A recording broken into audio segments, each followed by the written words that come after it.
Conselhos aos Jovens, por John Charles Riley. Seja diligente no uso de todos os meios da graça.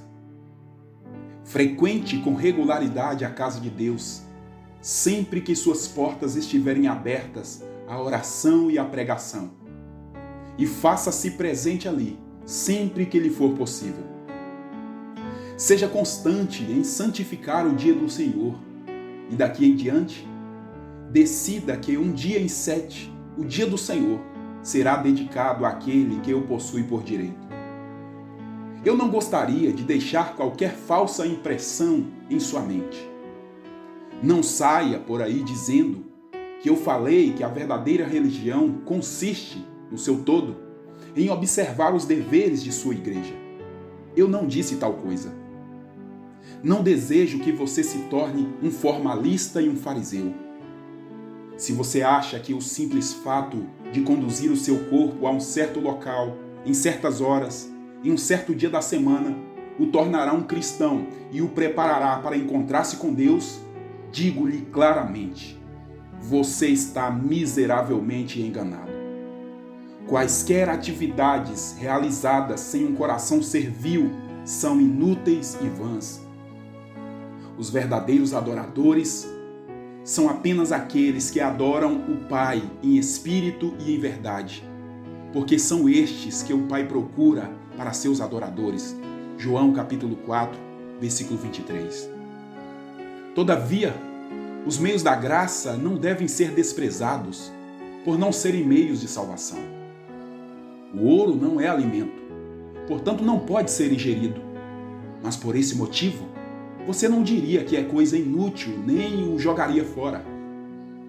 Com muita certeza, o eterno bem-estar de sua alma não depende dos meios da graça, mas é igualmente certo que, como regra geral, sem eles, a sua alma não estará bem.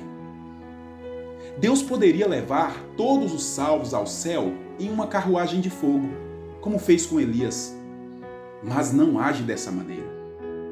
Ele poderia ensinar todos os seus filhos por meio de visões, sonhos e intervenções miraculosas, sem requerer que lessem ou pensassem por si mesmos, mas não age assim. E por que não? Porque ele é um Deus que opera através de meios, e é a sua regra e o seu desejo que em todo o relacionamento do homem para com ele, os meios sejam usados. Ninguém, senão um louco ou um tolo, pensaria em construir uma casa sem andaimes e escadas. Da mesma forma, nenhum homem sábio desprezará os meios da graça, especialmente quando ordenados por Deus. Demoro-me nesse ponto, porque Satanás procurará, de toda forma, encher sua mente com argumentos contrários ao uso dos meios da graça. Chamará sua atenção para o número de pessoas que se utilizam desses meios, mas nem por isso essas pessoas são melhores. Olhe lá, ele cochichará aos seus ouvidos. Você não percebe que aqueles que vão à igreja não são melhores do que os que não vão? Não deixe se abalar com isso. Não é correto argumentar contra alguma coisa por estar sendo utilizada inadequadamente.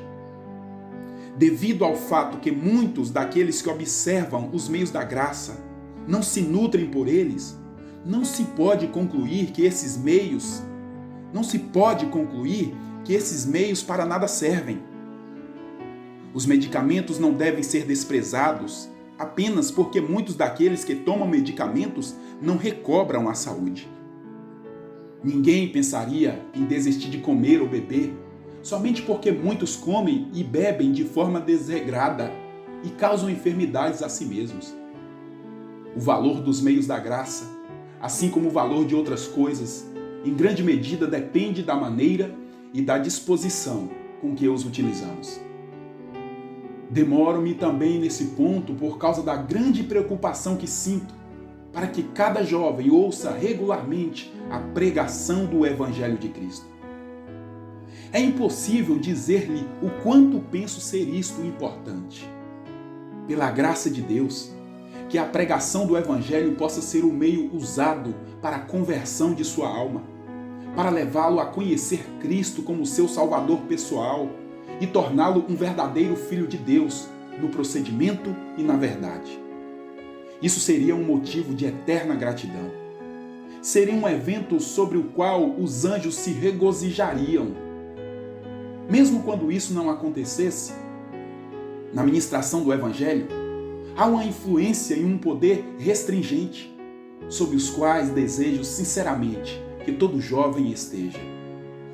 O Evangelho tem mantido a milhares afastados do mal, embora ainda não os tenha trazido para Deus, e tem feito deles cidadãos muito melhores, apesar de ainda não tê-los transformados em cristãos verdadeiros.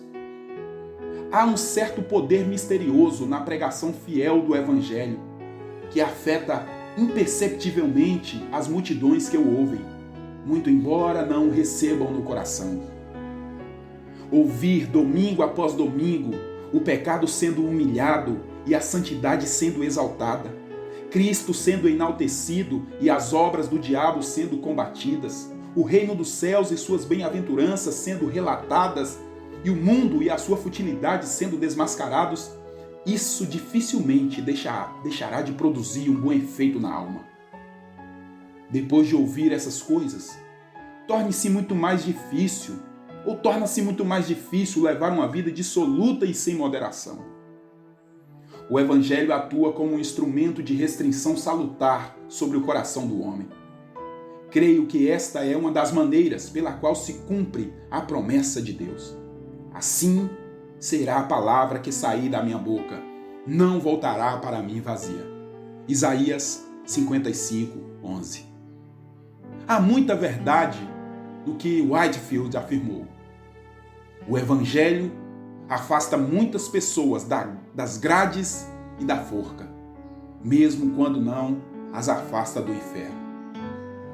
Jovem, determine ser diligente no uso de todos os meios da graça.